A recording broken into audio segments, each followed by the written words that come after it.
Euzubillahimineşşeytanirracim. Bismillahirrahmanirrahim. Elhamdülillahi Rabbil alemin. Ve salatu ve selamu ala Resulina Muhammedin ve ala alihi ve sahbihi ecmain. Merhaba sevgili dostlarım. Allah'ın selamı, bereketi, şifası hepinizin üzerine olsun. Öncelikle kanalımıza abone olmayı, katılmayı unutmayın kardeşlerim. Kanalın daha çok büyümesi ve daha çok insana ulaşmamız için sizlerin desteği bizim için çok önemli. Evet kardeşlerim, uzaktan şifa ile ilgili cihazlardan ve manevi durumlardan bahsetmiştik. Burada yine herhangi bir teknolojik sistemlere ilgili bir eleştirisel bir yaklaşımdan ziyade yanlış olarak bilinen veya bilimsel olarak kanıtlanmayan teknolojik cihazların çalışmalarıyla ilgili aldatılma gibi durumlara girmemeniz açısından bilgiler vermiş olduk. Şimdi bu ikinci dersimizde kuantum dolaşıklık nedir? Yani kuantum dediğimiz enerji. Evet. Burada dolaşıklık hale gelen parçacıklar, yani örneğin 2 foton evrenin iki ucunda bile olsalar birbirlerini anında etkiler. Bu uzaktan etkinin fiziksel kanıtıdır. Hz. Mevlana bu konuyla ilgili, atomun yapısıyla ilgili çok enteresan bir sözü vardır. İnşallah bununla ilgili de ayrı bir ders yapmayı düşünüyorum. Çünkü bütün iletişimler, parçacıklar, görünen görünmeyen şeyler atomlarla alakalı. Bu atomların tabi maddesel olarak, biz bilimsel olarak baktığımızda bir çekirdek yapıdan oluştu. O çekirdeğin içinde de bir yapının oluştu ve daha bilinmeyen birçok hususu henüz daha bilimsel olarak bilinmiyor yani şu an. Atomun yapısı, çalışma sistemi nasıl birbirine çarpmadan vesaire. Çünkü bunlar ilahi bir sırdır. İlahi bir kodlama. Allah'ın birçok vazifeli melekleri vardır kardeşlerim. Yani mikrodan makroya kadar. Yani bunu biz bilemiyoruz. Bilmiyoruz. Bunlar Allah'ın emri altında insanların hizmetine verilmiş bir takım hizmetler bir yönüyle. Ama tabi bunları iyi yönde veya kötü yönde kullandığın zaman bir yandan tedavi olurken bir yandan bir insanlığın yok olmasına kadar sebebiyet verebiliyor. Evet, biz konumuza dönecek olursak kuantum dolaşıklık uzaktan etkinin fiziksel kanıtıdır. Bilgi ışık hızından hızlı iletilemiyor. Evet, bilgi zaten orada, sadece açığa çıkıyor. İnsan bilinci ve ruhsal dolaşıklık dediğimiz zaman insan sadece etten kemikten değil, bilinçsel bir alan, yani bir kalbi bir enerji merkezidir. Tasavvufta kalp ruhun arşı, arifte ayna gibidir.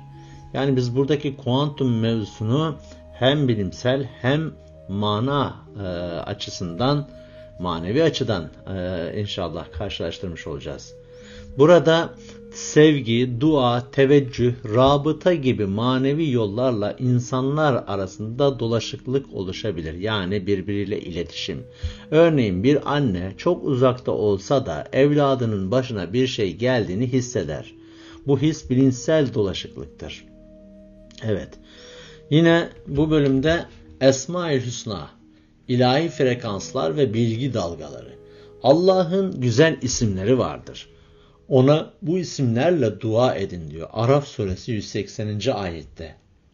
Esma-i Hüsna sadece Allah'ın isimleri değil, aynı zamanda yaratılışın frekanslarıdır. Her isim bir enerji kapısıdır. Örneğin Ya Rahim, şefkat şifa yansıması. Kalpten kalbe merhamet dolaşır. Yani buradaki dolaşıklık etkisi.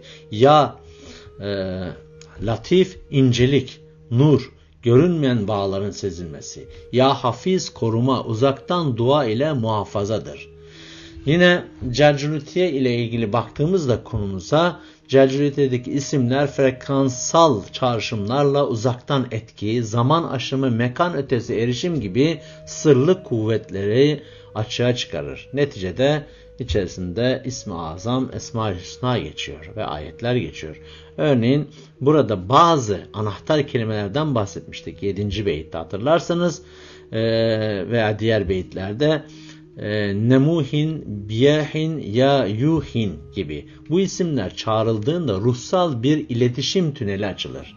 Cihazların yapmaya çalıştığı şey belki de bu isimlerin teknolojik taklididir.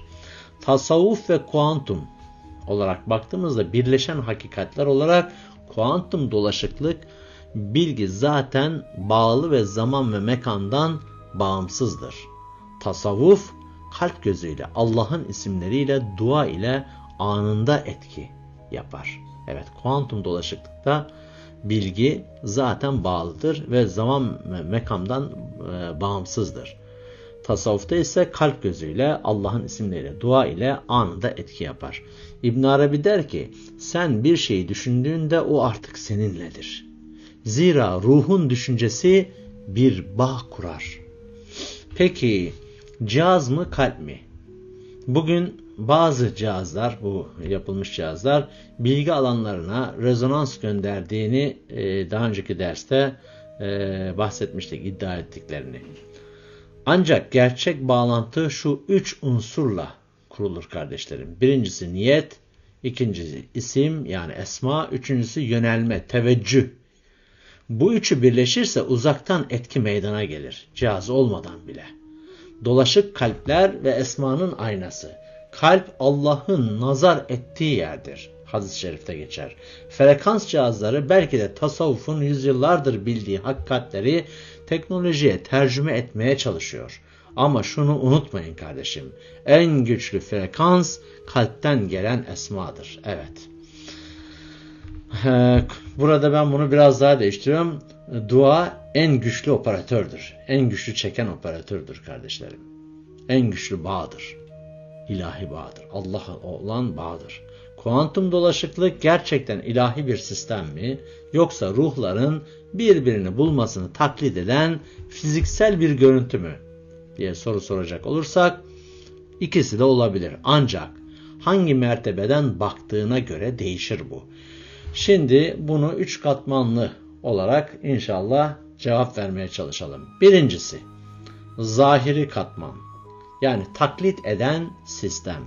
Kuantum dolaşıklık, fizik düzleminde parçacıklar arasında gözlenen anlık etkileşimdir. Modern bilim bunu rasyonel açıklamalarla anlamaya çalışıyor. Ama hala neden ve nasıl olduğu tam anlaşılamamıştır. Bu düzlemde dolaşıklık, manevi ruhsal bağların bir gölgesi, bir madde dünyasında tezahür eden temsili gibi görünür. Yani kuantum dolaşıklık eşittir ruhsal bağlantıların fiziksel düzlemdeki yansıması olabilir. İkinci katman ise batini katman yani ilahi sistem diyoruz. Onun bilgisi dışında bir yaprak bile düşmez. En'am suresi 59. Kuantum dolaşıklık Allah'ın ilmiyle evreni birbirine bağladığı görünmeyen nurani sistemin küçük bir penceresidir. Evet, parçacıklar arasında görülen bu anlık etkileşimler, rahmetin, kudretin, ilmin ve hikmetin yeryüzünde görünen izleridir. İbn Arabi'nin ifadesiyle zerre alemde olan küllün kaderinde yazılmıştır. Yani tamamının kaderinde yazılmıştır. Bu bağlamda kuantum dolaşıklık, evet, el-hakim her şeyi hikmetle kuran, el-basit her şeyi yayan ve el-mucib dualara anında icabet eden gibi esmanın ilahi yansımalarının fizik düzeydeki bir aynası olabilir. Diğer üçüncü katman ise ruhsal katman diyoruz. Ruhların buluşmasının fiziksel sembolü. Hadis-i şerifte ruhlar topluluklar gibi sınıflanmıştır. Birbirine benzeyenler bir araya gelir.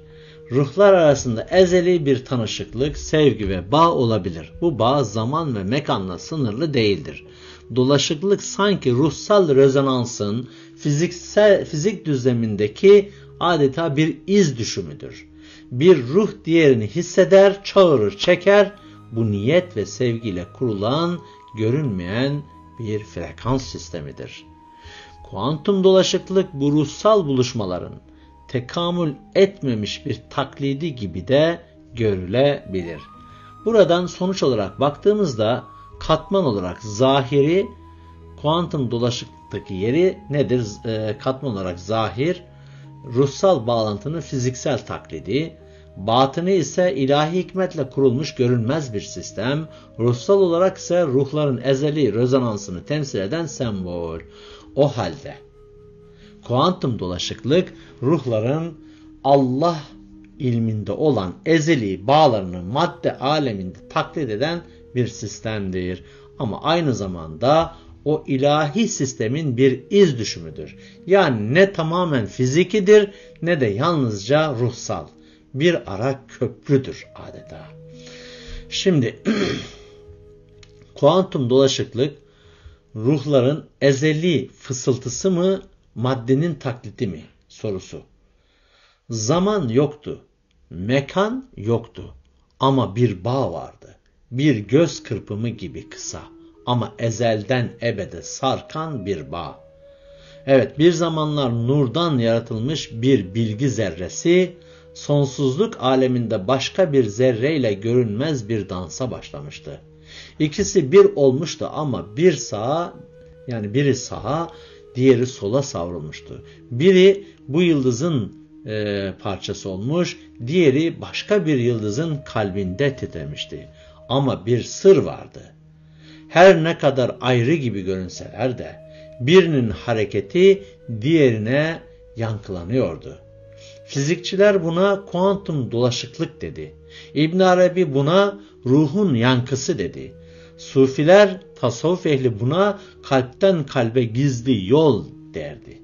Belki Mevlana şöyle derdi: ben seni aramadan önce sen bendeydin. Ben seni görmeden önce sen kalbimdeydin. Evet, şimdi soralım kendimize. Bir foton milyarlarca kilometre ötede başka bir fotona nasıl haber verir? Bir anne çocuğunun düşmesini nasıl hisseder? Bir aşık sevdiğinin kalbindeki sıkıntıyı nasıl sezebilir? Bunlar mekanla açıklanamaz. Bunlar ışık hızını aşar. Bunlar akıl değil, nur ile taşınır. Evet, kuantum dolaşıklık, Allah'ın yarattığı ezeli rezonansın maddi evrende açılan bir penceresidir. Her zerrenin başka bir zerreyle bağlantıda olduğunu fısıldar. Her kalbin başka bir kalbin yansıması olduğunu hatırlatır. Ve her dua, her niyaz, her ya latif seslenişi evrenin görünmeyen damarlarında yankı bulan bir niyet olur. İçinde bir his varsa, birini uzaktan düşündüğünde içini ısıtan bir sıcaklık geliyorsa, kalbinde bir titreşim olup da bir başkasıyla eş zamanlı bir şeyler oluyorsa, şunu bil: bu bir teknolojik frekans değil, bu yaratılışın dolaşık sırlarındandır. Ve en nihayetinde kuantum dolaşıklık, Allah'ın El-Alim, El-Batın, El-Mucib isimlerinin maddeye işlenmiş bir nakşıdır. Ama hakikati sadece fizikle değil, kalp ile çözülür. Peki, kuantum dolaşıklık bir cihazla kontrol edilebilir mi? Cevap hayır. Tam anlamıyla kontrol edilemez. Ama yönlendirilebilir, etkiler gözlenmiş olabilir. Fiziksel olarak baktığımızda bilimsel deneylerde örneğin Bell testi denen dolaşıklık parçacıklarının ölçüm sonuçları istatistiksel olarak tutarlı çıkar. Ama hangi parçacığın hangi durumu alacağı tamamen rastgele görünür. Yani dolaşık ettik diyebiliriz ama şunu yap, o da bunu yapsın diyemeyiz. Dolaşıklık kurulur ama kontrol edilemez. Bu hakkın nurunu taşır ama bizim isteğimizle çalışmaz. Evet kardeşlerim, cihazlar peki burada ne yapıyor? Bilgi alanı rezonans frekansı gibi kavramlarla kişisel bilgiler, fotoğraf, isimler üzerinden bir niyet bazlı frekans gönderimi yapmaya çalışırlar. Ama bu doğrudan kuantum dolaşıklıkla birebir aynı değildir. Olsa onun yüzeysel bir taklidi ya da sembolik bir arayüzüdür. Şimdi iki frekansın buluşması gerçekten şifa mı üretir yoksa sadece bir buluşma mı? Bu soruya cevap verelim. Buluşma şifanın öncüsüdür cevap olarak. Şifa ise Allah'tandır. Fiziksel frekanslar ne yapar? İki sistem rezonansa girerse, örneğin iki titreşim aynı frekansta buluşursa aralarında enerji transferi olabilir. Bu fiziksel olarak dengeleyici bir etki oluşturabilir. Ağrı azalabilir, sakinlik artabilir, hücresel elektriksel denge düzelebilir. Ama bunlar biyolojik düzenleyicilerdir. Yani şifa değil, denge öncüleridir. Bu açıdan bakalım. Tasavvufi açıdan baktığımızda şifa eşittir ilahi izinle gelen bir nurdur. Cihazlar hizmetçi olabilir ama şifayı yaratamazlar, oluşturamazlar. Hz. İsa Aleyhisselam'a bile şöyle denmiştir. Ben Allah'ın izniyle ölüleri diriltirim. Ali İmran 49. Evet, demek ki frekans eşittir sebep, buluşma eşittir izin, şifa eşittir rububiyetin ikramı.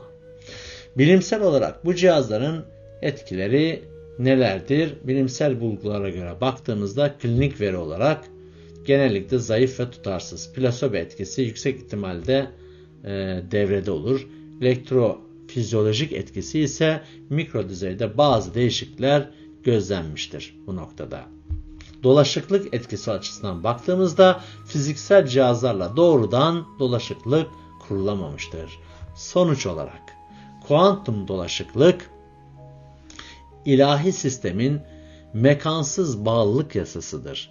Cihazlar bu sisteme yaklaşmaya çalışır ama onu tam idrak ya da kontrol edemez. İki frekansın buluşması şifaya bir kapı olabilir ama kapının anahtarı yalnız Allah'tadır. Ve şifa verirken ben değil, odur. Hz. İsa'nın duası Kur'an'da ima edilir. Evet kardeşlerim, burada özetleyecek olursak bu durumu, cihazlar destek olabilir, şifa veremez. Frekanslar buluşur ama ruh izin vermezse nur akmaz. Şifa esmadan gelen bir cevaptır. Kuantum dolaşıklık Allah'ın mekansız merhametinin zerrenin sırrında tecellisidir. Evet kardeşlerim, bir sonraki bölümde bu frekanslar tedavi midir yoksa bir taşıyıcı mıdır, aktarım mıdır ve bu frekansların insan bedeninde zarar verme gibi durumları var mıdır? Bu noktadan inşallah bakarak bir ders yapacağız ve son bölüm olarak dersimiz olacak bu konuyla ilgili. Yine sormak istediğiniz sorular olursa ilgili mail adresimize yazabilirsiniz. Allah'ın selamı, bereketi hepinizin üzerine olsun. Sağlıcakla kalın sevgili kardeşlerim.